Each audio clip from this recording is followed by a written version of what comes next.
morning, good evening, good afternoon. I'm the Gentleman and welcome to the Gentleman's Pixel Club. Today we are playing the Vectrex system recreated on the MiSTer FPGA. I did not know that this system was actually going to be possible till I looked into this and found out that the MiSTer could do this, and it also supported overlays. An overlay is what you can see on the screen at the moment. There is a picture of a selection of them. This was essentially a vertical arcade cabinet that you bought back in the 80s, black and white, and it had vector-based graphics, and you slid in one of those overlays down the front of it, and it gave you a new display. Every game came with one of these and had a different one for each particular game. Today, we are playing Armor Attack. And Armor Attack was a game that I did wish I used to own when I was much younger, but my parents had enough trouble allowing me to have a Spectrum and the games that were associated with this, so there was no way in hell they were ever going to buy me any more than that, and that includes a Vectrex system, which was probably quite expensive back in the day as well. This game reminds me very much of a Pocketeer. And here's a Pocketeer on the screen, and this Pocketeer in question is called Rally. You basically had a city that you had to drive around, and you controlled it with the two thumb wheels that you see there. Basically, you could steer and you could move forward and backward. But this game isn't about driving around a city, no. This game is about shooting a city and letting the city burn. So we're going to get into this, and we're going to have one game of this and kick it off right now. This game reminds me, and I think you'll see this for when it starts, of Battlezone in some respects as well, where it's a tank-based game, and you've also got flying things like helicopters in there, but you've got a top-down view rather than the 3D view that you had. We're playing a one-player game, and game one, which is probably difficulty one, I honestly don't know, and this is the city. We are the tank that you can see in the middle of the screen, and we're firing away at the tank on the right-hand side. You have to hit the tanks twice. If you don't, they can still shoot at you, and we've got a helicopter that we've just shot down there as well. This is a very fast-paced game. Do not expect to live long when you play this game. It can be over very quickly. So, we've got the tank and blown up that particular tank, and its wreckage will stay for a while. Helicopter we can shoot down as well. And it's essentially rinse and repeat this. The tanks come from all different areas of the city, and you are trapped in the confines of what you see on the screen. You can't leave the screen, you can't drive elsewhere, and although it starts off easy, I got myself killed there, and I've got 4 lives left and scored just over 3,000 points. What you need to do is be fast moving, and the early levels you could stay in the centre, and it's all about the angles, but that doesn't last for long. I was lucky there, and I managed to get both tanks.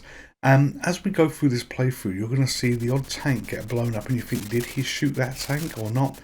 I actually believe that the tanks are susceptible to their own fire from their own enemy as well, so it makes it a little bit easier in some respects. But there's been a couple of instances that I seem to recall when I was playing, when I just reflect back on the gameplay, where, was I lucky? Did I hit that tank, or did another tank shoot him? The helicopters are a pain in the neck. You see them buzzing around there. They can kill you. They can shoot missiles and kill you. And this, it's quite tough because you're confined by the borders of the buildings that you see. So although I'm just stuck in the centre here, we do move around a little bit later, I promise you this. I'm just playing to my strengths here, which is to have a nice forecourt that I can drive around in while I have to wait for the tanks to poke their noses around the edge. You can't go over the buildings, you're confined by the buildings, you're stuck by the buildings. The helicopter is fast as well, and it can come in from every single angle. But this was a great game. Looking at the graphics, gameplay is simple controls. You basically got steer left, steer right, forward and fire. It is as easy as that, although it has got a little bit harder now because we've now got 3 tanks on the screen and a crashed helicopter, which is fortunate. But remember, at all times you have to shoot the tank twice, because if you don't, the turret can still move around and it can still hit you. And this is where it begins to get tricky, because they're coming from all different angles of the map now. Quick turns are needed to get them. Double shooting needs to get them as well. I've got the tank approaching me from above, and the helicopter, if it chooses, can take me out, as it just did there. So 14,000 points, 4 lives left, and those lives are going to disappear quite quickly from now. I've played this game on and off on, I believe it was MAME when I first played this. I can't really remember. Certainly this is the first time that I've played it on the MiSTer FPGA, and I've been in a world where no game ever lasted long. And you are lucky or unlucky, depending on your point of view, even though it doesn't last long, to see the longest gameplay that I've ever had on this. I find it strange that sometimes when you shoot the tanks and you get them twice, some seem to hang around a little bit longer than others, but they're getting a bit more accurate with their shots now. 3 lives left, 17,000 points thereabouts on the screen, and it's all getting a little bit hectic, so I need to change my game plan and actually consider start driving around the map, because I cannot play the angles anymore because it's getting a little bit too tough to do this. Fortunately, you can hear the helicopter coming before it appears, so you know you're about to get a helicopter attack of one sort or another, and I can't imagine what this game would be like if it gave you 2 helicopters at once. So this is too hard to stay in the centre court now. I'm now driving around.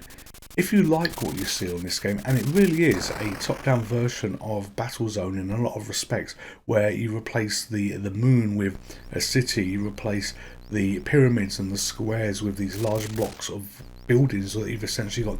This really is fun, and it's an absolute joy to see the MiSTer FPGA be able to do something like this. So not only has it recreated the Vectrex system in terms of the core that you load in, it also supports these overlay files, and the overlay file is the graphic that's sitting on top, and that loads in automatically with the game. Those are a separate file to the ROM that you have.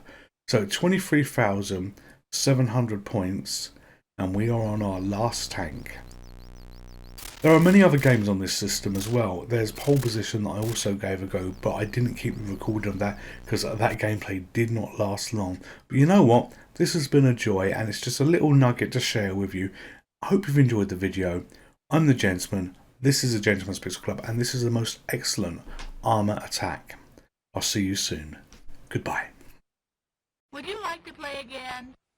Hello there, just a quick word from me. If you're a subscriber to this channel, thank you very much. Honestly, it means the world to me and the world to Harun that I'm holding.